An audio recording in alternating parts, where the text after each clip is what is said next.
Hola, esto es La Mágica Historia. Quedamos los gigantes, sí. Pero primero les quedé debiendo el nombre de una película que dijimos que era que ahí aparecía, ¿cierto? Los varios rituales relacionados con el elemento, el elemental tierra, ¿cierto? La madre tierra, Gea, Gaia, ¿cierto? Y dijimos que era una película más o menos fuerte, tiene unas escenas más o menos fuertes. Una película que me recomendó mi amigo Mauro, que lo tengo medio botado, pero ya me voy a comunicar con él. Eh, el nombre de la película se llama Midsommar, con dos M. Midsommar. Midsommar. ¿Ok?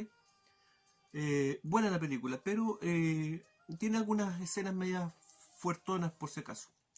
Hay otra película que se me había olvidado recomendarla, que tiene que ver también con el tema de la magia elemental, pero es más suavecita, es una película liviana, livianita, es como un cuento. Se llama, y está en YouTube, ¿ok? Así que es fácil pillarla. Se llama Kravat, Kravat y el Molino del Diablo. Eso, Kravat y el Molino del Diablo. Ahí aparece también el tema de la magia elemental.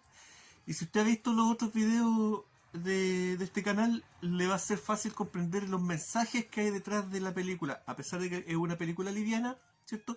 Tiene ahí sus mensajillos. ¿Ya? Y usted va a ver, pero eso lo vimos. ¿Ok? Entonces, claro, es más fácil comprender algunas cosas cuando se tiene una base de un poco, un barniz de un cierto conocimiento místico. Ya. Y la otra película es la que recomendábamos en el video pasado, por cierto, esa película de anime, ¿cierto? De Big Fish y Begonia, en donde aparece, ¿cierto? Aunque la película no tiene, la trama es distinta, habla de otras cosas, no habla de lo que estamos hablando aquí, pero visualmente sí tiene que ver con lo que estamos hablando acá. Entonces aparece ahí lo que habría sido una civilización tipo la Atlántida, ¿cierto? Con distintos tipos de humanidades. También aparece en esa película reflejado, ¿cierto? Es bien bonito el paso interdimensional, ¿cierto? De una dimensión a otra, ¿cierto? Cruzando estas aguas, ¿ok? Y por supuesto el tema del diluvio universal y de la gran ola, ¿cierto? Hace 13.000 años, ¿cómo habría sido eso también? ¿Ok? La película, insisto, la trama de la película no tiene que ver con esta temática, pero sus imágenes sí. ¿Ok? Ya. Ahora sí. Los gigantes y el infierno.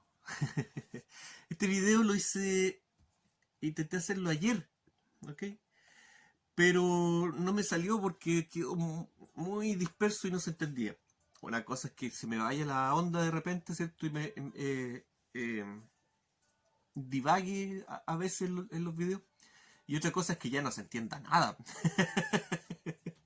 Entonces, preferí hacerlo de nuevo y eliminar algunas cosas. ¿Qué es lo que pasa? ¿Qué es lo que me complica con este tema? Es que hay muchas versiones de esta mitología. ¿Ok?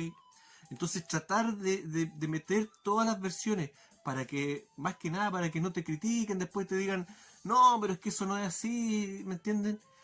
Es complicado. Y al final me di cuenta que no era necesario, porque lo que quiero dar a entender es otra cosa, ¿ok?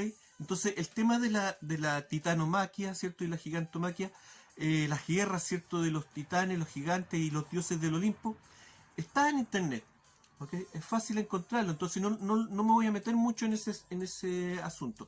Pero vamos de todas maneras a hacer un resumen de lo que vimos en el video pasado. Vimos, ¿cierto?, que en un principio eh, algo parecido a nuestra versión bíblica, ¿cierto? En un comienzo, en un principio Dios creó los cielos y la tierra, ¿cierto? Algo parecido, ¿cierto? Caos, ¿cierto? La nada, ¿cierto? Habría tenido ciertas relaciones con Gea y habrían creado a Urano. Gea la tierra y Urano el cielo, ¿cierto? La bóveda, ¿cierto? Del cielo, del cielo estrellado, y también, pero en realidad un dios conceptual, que nos habla de un cielo con agua, ¿cierto? Y que a veces cae esa agua y fertiliza la tierra y produce muchas cosas. Esa agua, hablábamos de las aguas masculinas del cielo y las aguas femeninas subterráneas, ¿cierto? Ya, vamos a ver también ese tema ahora. Entonces tenemos ese dios conceptual Urano, distinto de otros dioses de la lluvia, ¿cierto? Distinto de otros dioses del cielo. Y por lo tanto estamos hablando de un concepto raro, distinto, ¿cierto? Un cielo extraño, ¿cierto? Con estas aguas arriba. Un cielo interdimensional, a lo mejor, y que a veces tiene contacto con nuestra Tierra. En fin, no sé. Sigamos viendo. Veíamos entonces que cielo y tierra, cuando se unieron, tuvieron 12 hijos. Nuevamente el número 12 para representar, ¿cierto?, a la cofradía de la mesa redonda de los dioses celestiales, ¿cierto? Y que posteriormente habrían tenido otras generaciones de hijos no tan perfectos como los titanes, ¿ok? Hablábamos, ¿cierto?, de los cíclopes, musas, ¿cierto? Y los gigantes, ¿ok? No dijimos cómo habían nacido. Lo que sí dijimos es que los gigantes, por lo menos descritos de las primeras versiones de esta mitología, no eran estos gigantes torpes y feos que se representan hoy en día en la cultura popular, sino que más era todo lo contrario. Eran más que nada vistos como nosotros vemos en la tradición cristiana, ¿cierto? A los arcángeles, a estos ángeles guerreros, ¿cierto? Con armadura, tipo caballeros del zodiaco, una cosa así. Ok, entonces asociábamos ahí el tema bíblico también de que estos ángeles caídos, ¿cierto? En la tradición griega, ¿cierto? Los gigantes pierden su guerra con los dioses del Olimpo y son enviados al infierno junto con los titanes. Entonces veíamos que en la versión bíblica, ¿cierto?, estos ángeles caídos que tenían relaciones con mujeres humanas, obviamente podían tener relaciones con ella porque físicamente eran como hombres normales, pero sus hijos, su descendencia, ¿cierto?, crecían de forma exacerbada, según lo que nos dice la tradición bíblica, ¿cierto? Y ahí viene nuestra visión de los gigantes como los conocemos ahora, ¿cierto? Decíamos que gigante, la palabra gigante no tenía nada que ver con algo grande, sino que quería decir hijos nacidos de Gea o hijos de la tierra, ¿ok? Entre toda esta mezcolanza de la mitología también a veces se confunde a los titanes con los gigantes, así que a los titanes también se les llama hijos de la tierra en algunas versiones, ¿ok? Ya, pero primero nacieron los titanes y luego Urano, por distintos motivos, distintas versiones, se empieza a volver medio loquito, pasado de rollo, ¿ah? Y empieza a tener la oscura idea de que uno de sus hijos lo va a traicionar y lo va a reemplazar en su trono celestial, ¿ok? Algo que se me había olvidado. Dentro de las representaciones de Urano hay dos líneas ocultistas en donde no le rinden abiertamente culto a Urano, pero sí lo tienen presente, pero con dos versiones diferentes. Una como el cielo diurno y otra como el cielo nocturno. Ambas, ¿cierto?, atribuidas, cielo diurno, a características positivas, ¿cierto? Y el cielo nocturno a características negativas, ¿cierto? Tendría como el lado oscuro de Urano, ¿ok?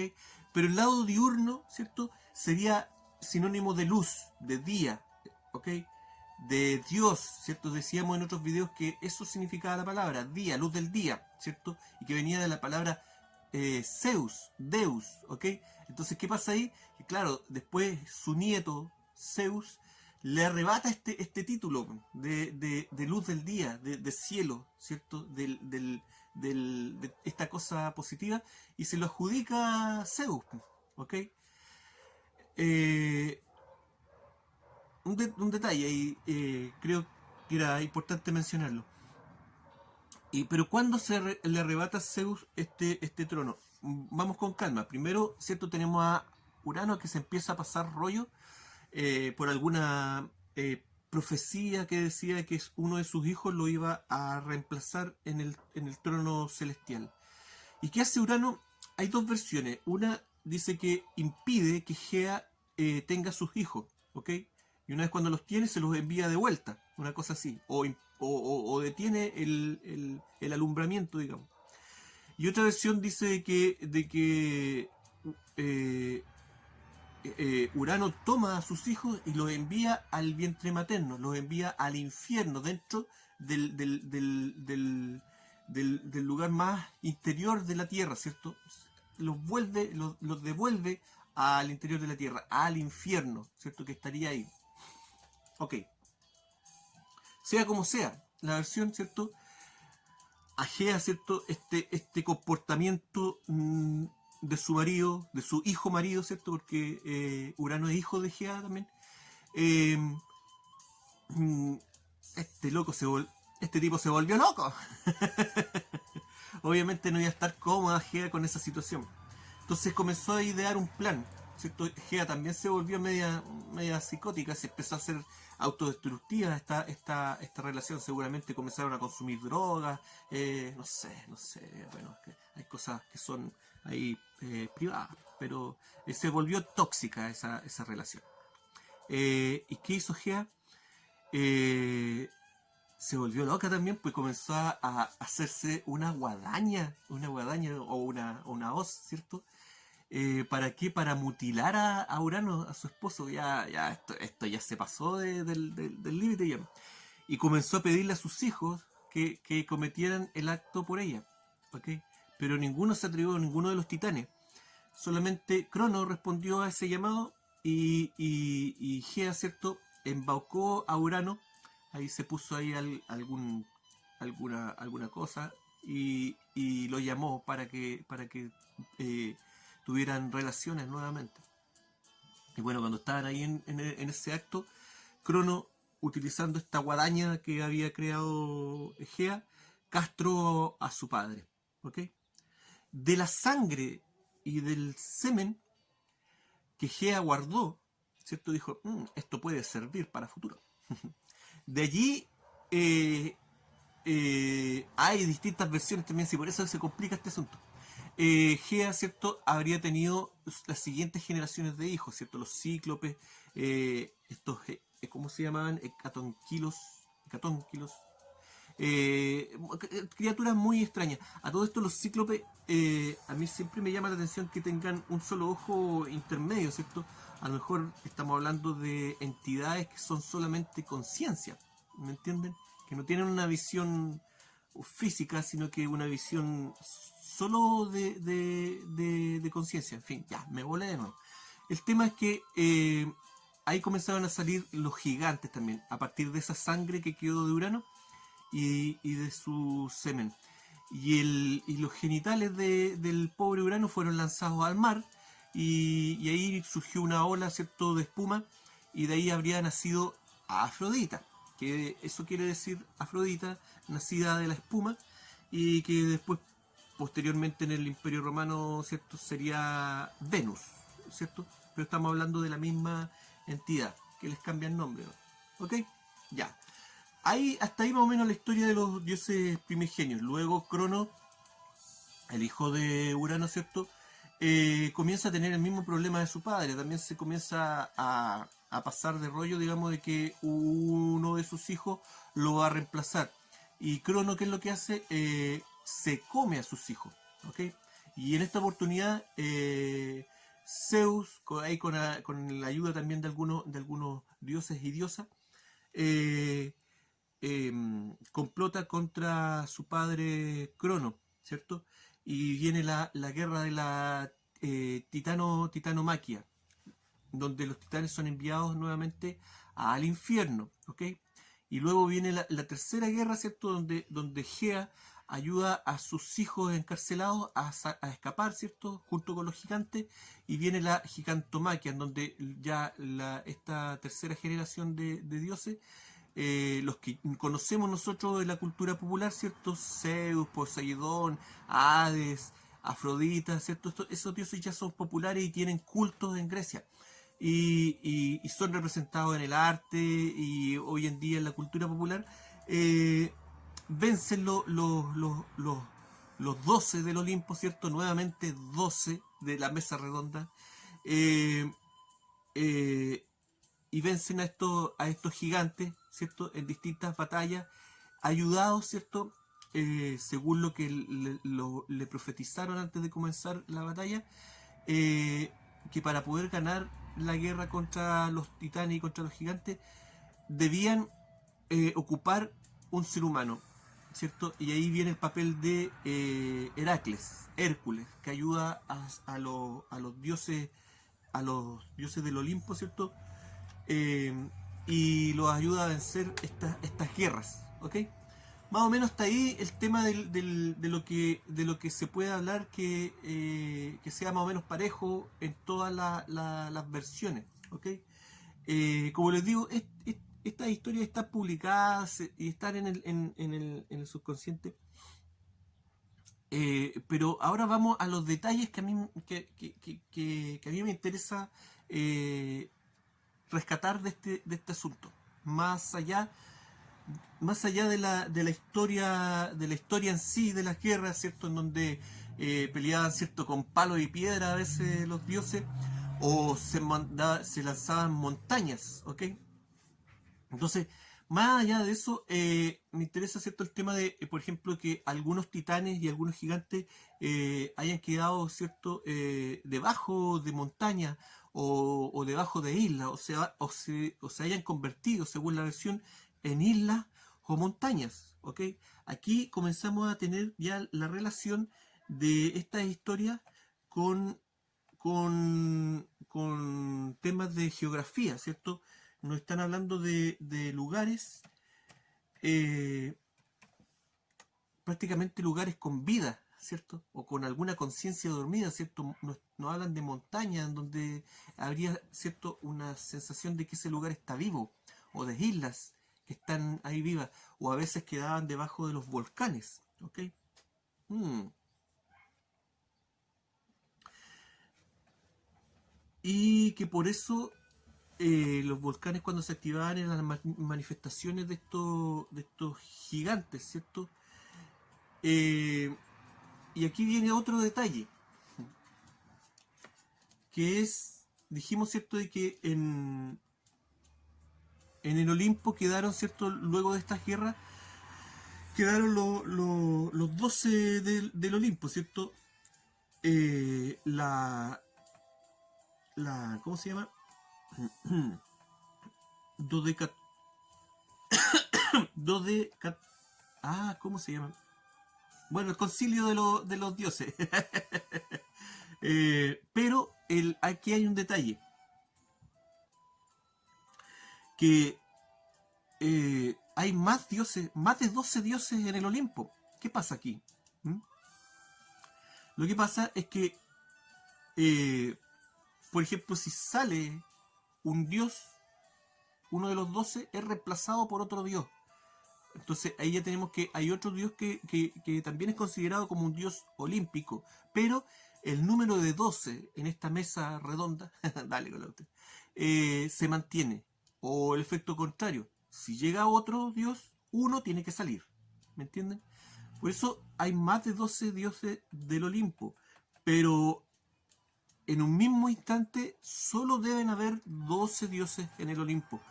Aquí vemos la importancia de cumplir con esta regla de que de 12 dioses, ¿ok? No se puede compartir el poder con más dioses.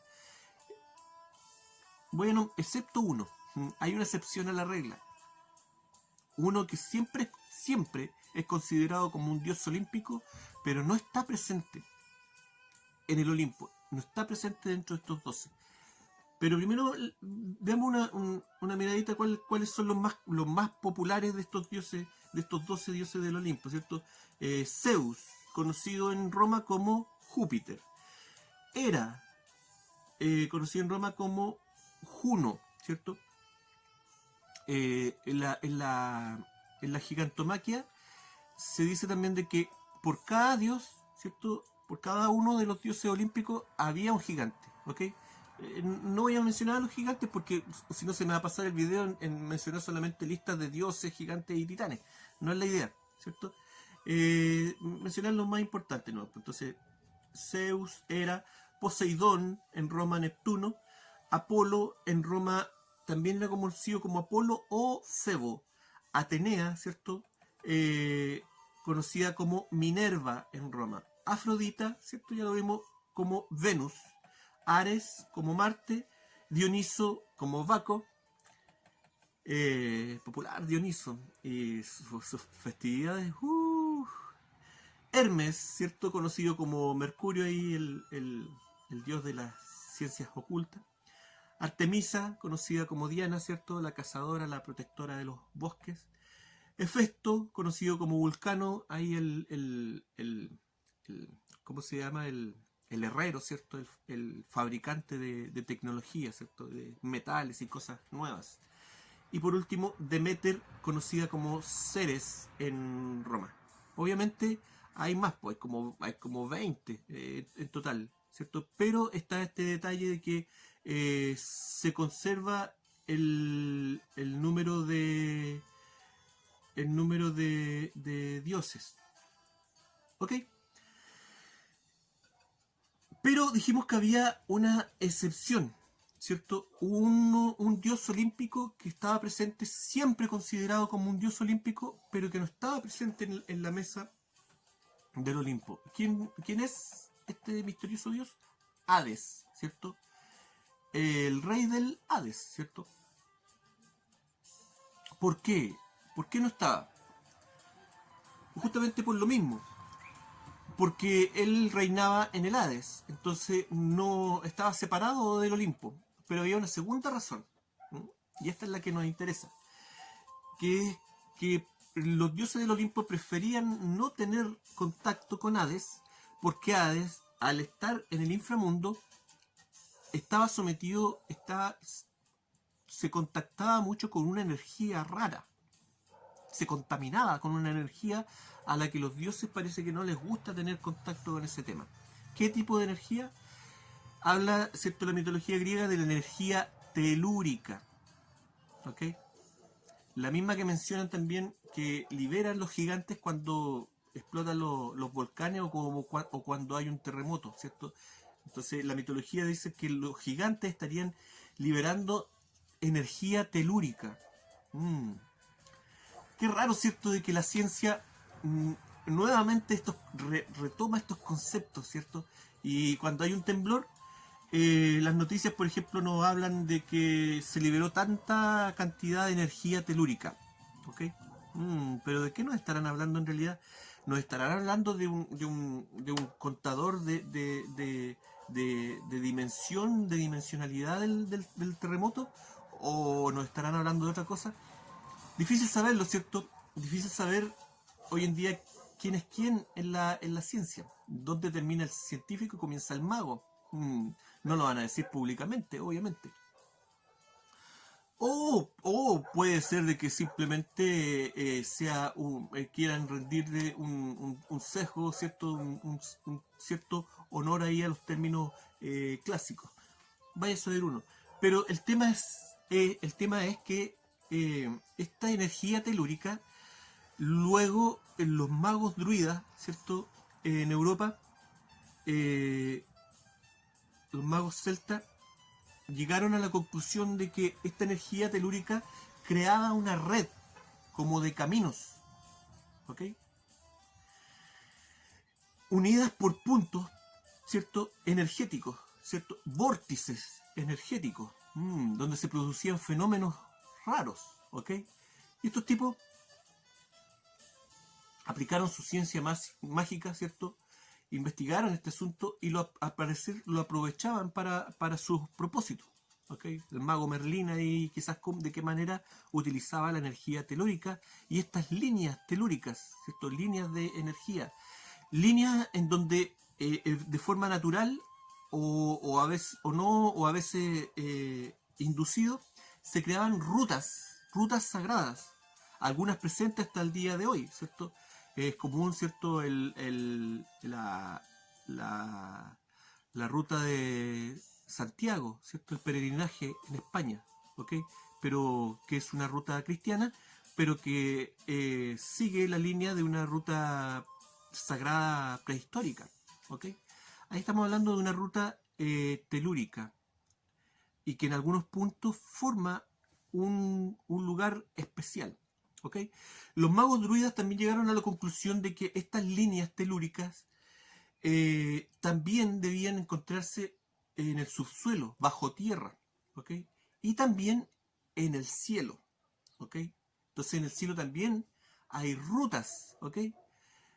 A mí siempre me ha llamado la atención, por ejemplo, por qué las aerolíneas, ¿cierto? Todo el tema de los aviones tienen que cumplir con ciertas rutas, ¿ok?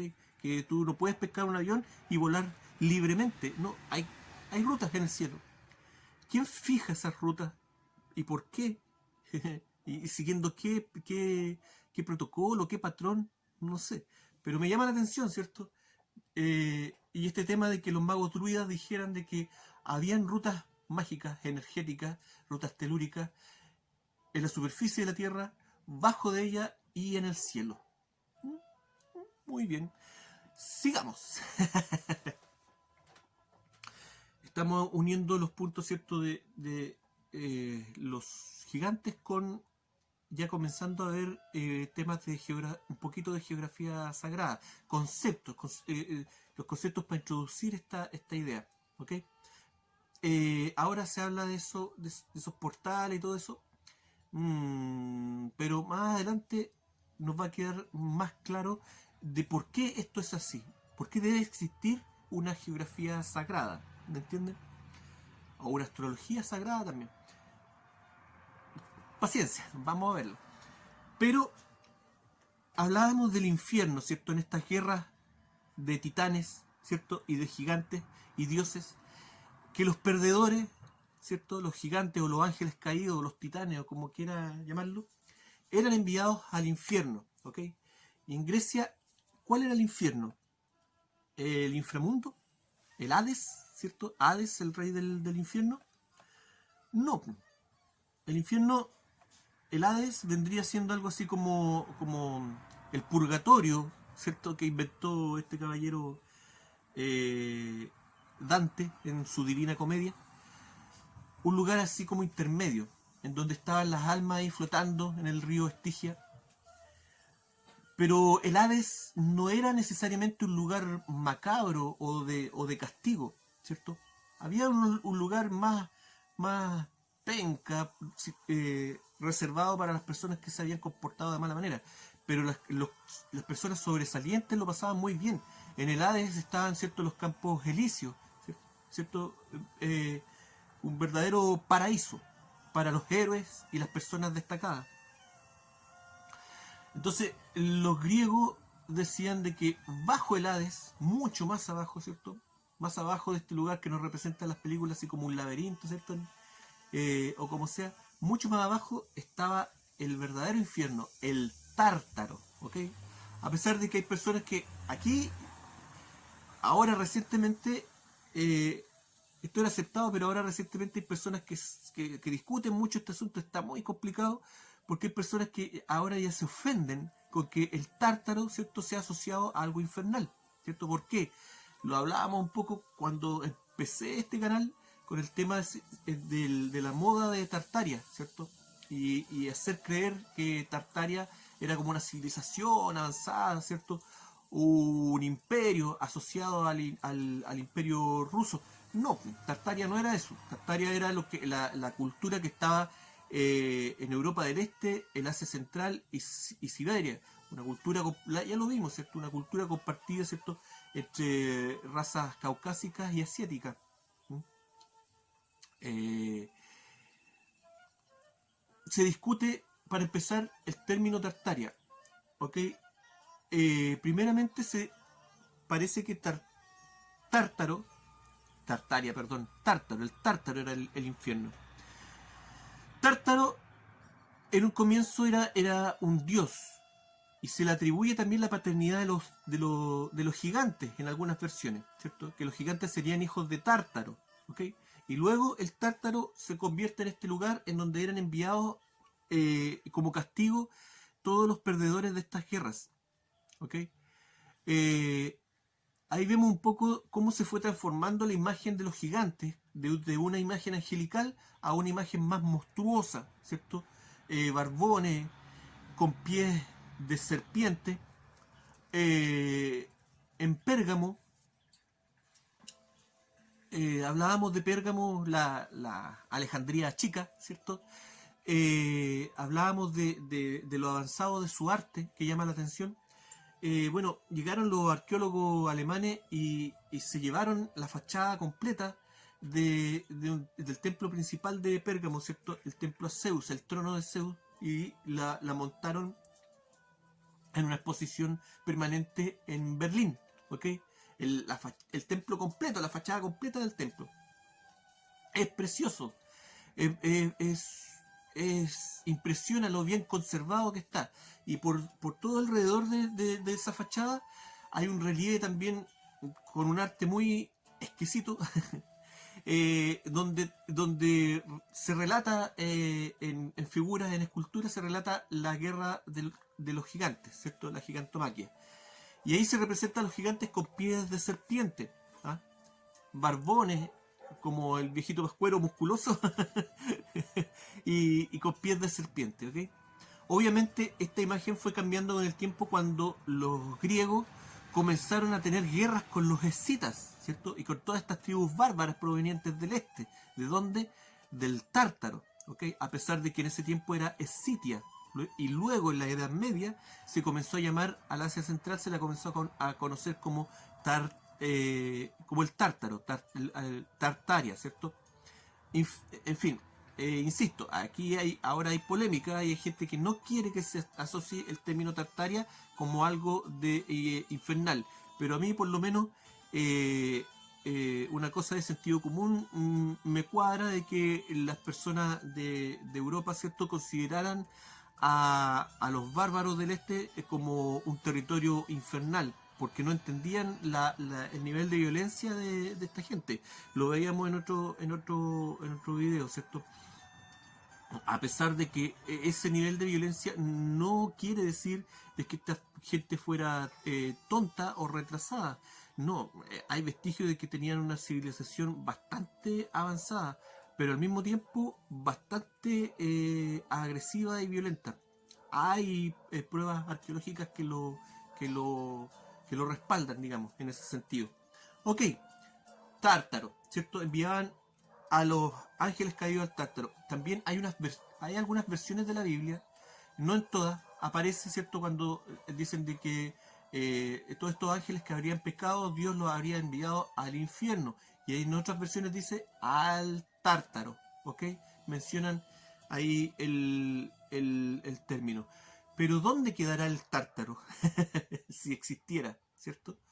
Hay hay un dato dentro de la mitología griega que dice que si uno tomara un yunque, ¿cierto?, y lo arrojara en la entrada del Tártaro, ese yunque se demoraría 9 días en caer al llegar al infierno, ¿cierto?, en caída libre, 9 días.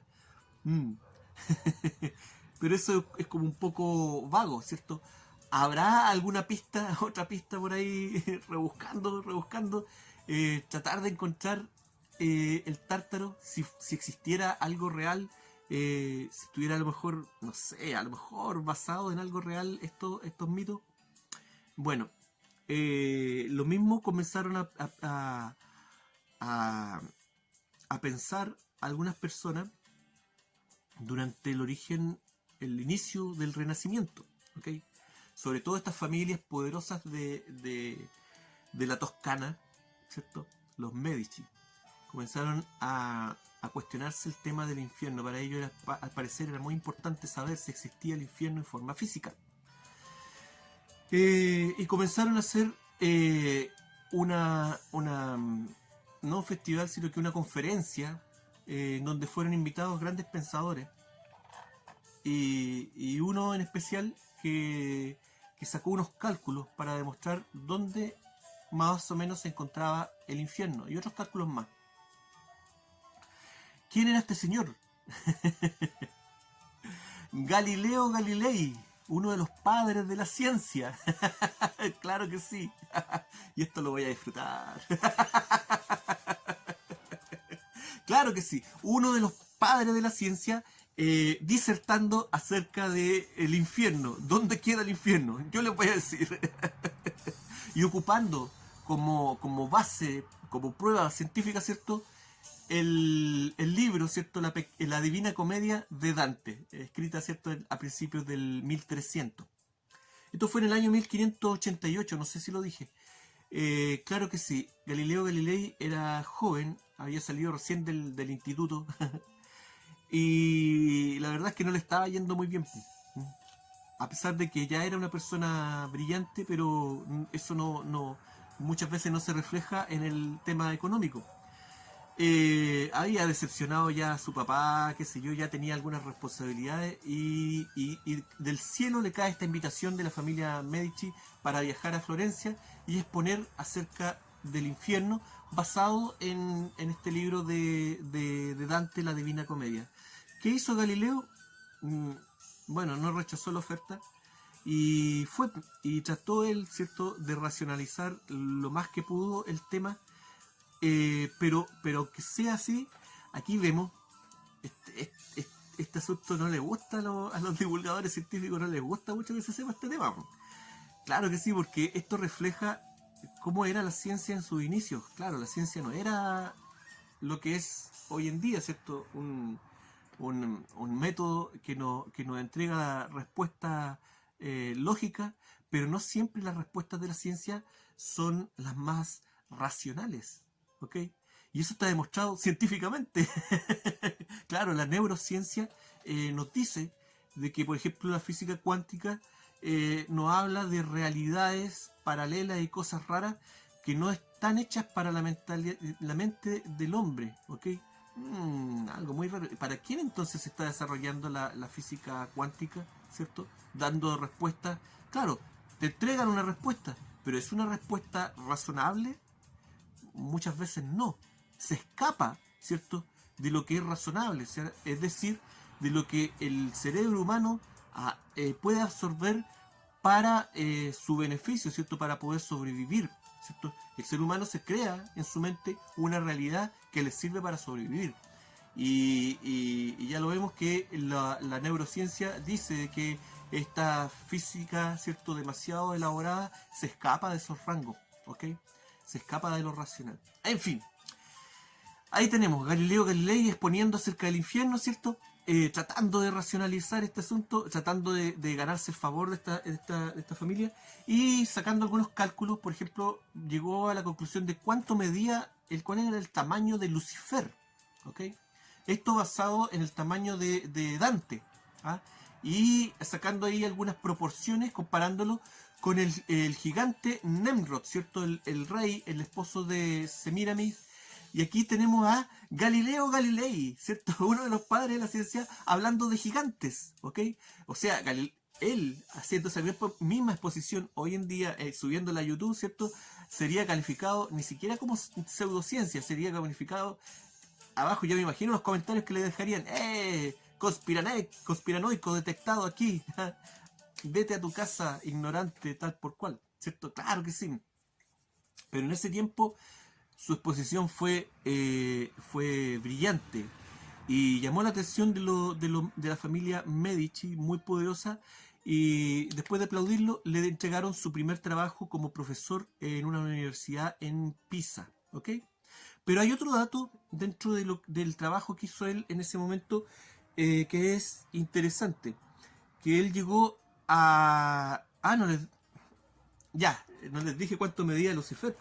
Llegó a la conclusión este caballero que Lucifer medía 183 metros, ¿cierto? Esto también sacando algunas proporciones de esculturas del Vaticano. Algo que también me llama la atención. ¿Por qué tomó como referencia algunas esculturas del Vaticano? ¿Qué hay ahí? ¿Qué le llamó la atención a Galileo Galilei para que tomara en cuenta este asunto y hiciera una proporción con el tamaño del cuerpo de Lucifer? 183 metros mide el cole flecha, ¿cierto? Según Galileo. Y su ombligo sería el centro del infierno, ¿ok? Y sobre la superficie terrestre, el centro él ocupó como centro para medir este asunto la ciudad de Jerusalén. Otro detalle que me llama a mí mucho la atención, ¿por qué Galileo consideraba a Jerusalén como prácticamente el centro del mundo para hacer sus mediciones? ¿Qué sabía también Galileo al respecto de la geografía de la Tierra que nosotros no consideramos, porque hoy en día no se considera a Jerusalén como el centro del mundo, ¿cierto? Eso es una idea muy descabellada, ¿cierto? Hay conocimiento escondido ahí, ¿cierto? Y vemos el detalle también de que Galileo no refutaba el tema de los gigantes, sino que lo aceptaba así tal cual, o sea, hagamos una proporción, pesquemos el ejemplo de este gigante, así tal cual, uno de los padres de la ciencia. Claro que sí, la ciencia en su comienzo no es lo que nos quieren dar a entender. O cuando hablan de los pensadores de la antigüedad y los nombran como científicos, no eran científicos, eran pensadores, ¿ok? La ciencia vino después. En fin, pausa porque se me fue la música. Ya, llevo 41 minutos, nos vamos a apurar porque todavía me queda un poco el último detalle, pero que es importante. El último detalle de esta exposición de Galileo era que él sacó la conclusión, sacó sus cálculos, ¿cierto?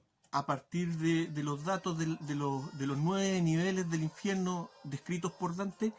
Y hagamos la corta, y él llegó a la conclusión de que el infierno se encontraba a 600 kilómetros de profundidad. ¿Ok? Ya. Eso es lo que él pudo hacer racionalizando todo este tema para darle el gusto a los Medici de saber por lo menos darle un dato, un número, una cifra, ya, y con eso dejarlos conformes y que les dieran su trabajito como profesor ahí en esa universidad de Pisa. Ok, ya, se queda todo esto como una mera anécdota, ¿cierto? De una persona que necesitaba abrirse paso en la vida y tuvo que hacer algo que posteriormente seguramente le incomodó y lo siguió en la vida, quizás por cuánto tiempo. Pero, en fin, el tema es que a mí me llama la atención. ¿Por qué? Porque hace poco, no recuerdo si el 2014 o el 2016, por ahí, pero dos sismólogos de la Universidad de Princeton, utilizando datos de terremotos de antiguos, los pusieron en un software y le colocaron ahí unas fórmulas logarítmicas complicadas y para analizar estos datos y llegaron a la conclusión de que a 600 metros de profundidad de la Tierra existe un océano, mucha agua, ¿ok? ¿Qué tan grande un océano? ¿Qué tal cantidad de agua? Bueno, dicen ellos, calcularon de que se trataría de 3 veces más agua que la contenían todos los océanos de la superficie. O sea, habría agua como para hacer ascender todos los océanos 3 veces más. ¿Ok?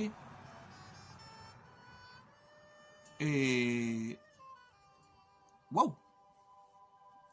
Eso tiene un montón de implicaciones. Agua en el interior de la Tierra a 600 kilómetros, a la misma distancia que calculó Galileo. Agua, ¿será esta agua el vientre materno de Gea? Esperen, porque no termina aquí el asunto. Vamos a analizar un poquito este asunto rápidamente, pero lo vamos a ver. Porque resulta de que, no sé si el año pasado, 2019 o 2018,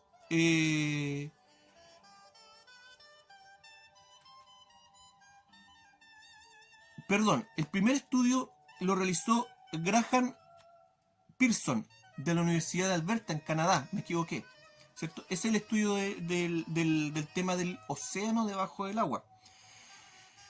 Y posteriormente, dos sismólogos de la Universidad de Princeton, ahí sí, descubrieron a 660 kilómetros debajo de la Tierra una cordillera, ¿ok?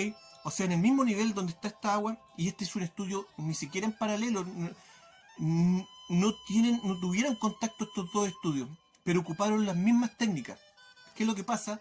Es que, ¿por qué no se hizo antes? ¿Cierto? Porque los datos, la cantidad de datos que hay de todos los sismógrafos desde que se comenzó a medir los terremotos es una cantidad exponencial que no se puede racionalizar a mano, así entonces se necesitó que se desarrollaran los software a un nivel ya más potente para poder meter todos estos datos y analizarlos.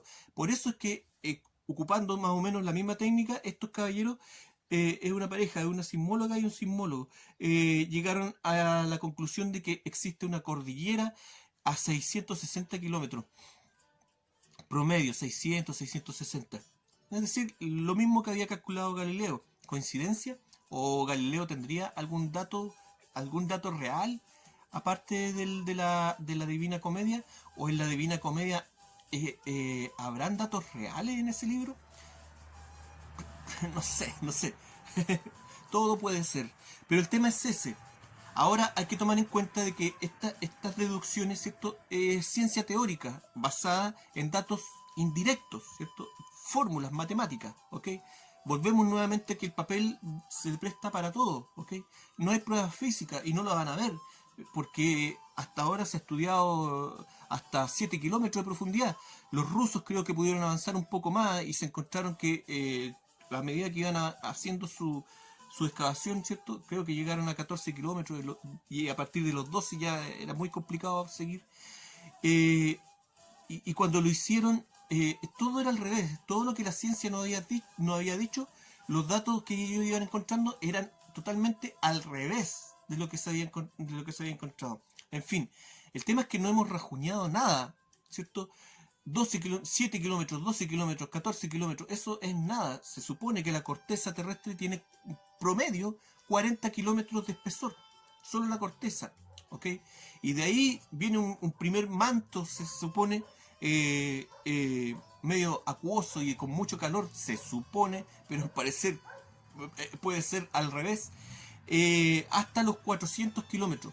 Y entre los 400 y los 600 kilómetros habría un vacío rellenado con agua y en su parte baja con montañas que pueden ser mucho más altas que las cordilleras más altas que tenemos acá en la superficie, ¿ok?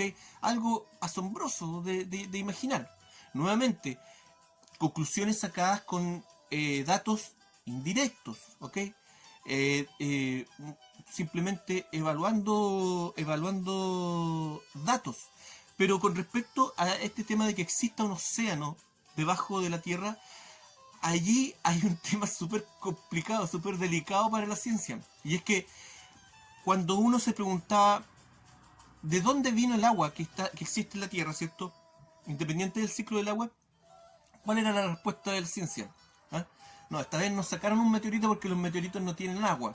Pero los cometas se supone que son masas de hielo, ¿cierto? Entonces esa fue la respuesta, que cayó un cometa, o dos cometas, o varios cometas, ¿me entienden? Y eso formó el océano y los ríos y el agua potable que hay en la Tierra. Cayó del cielo nuevamente, cayó uno o varios cometas.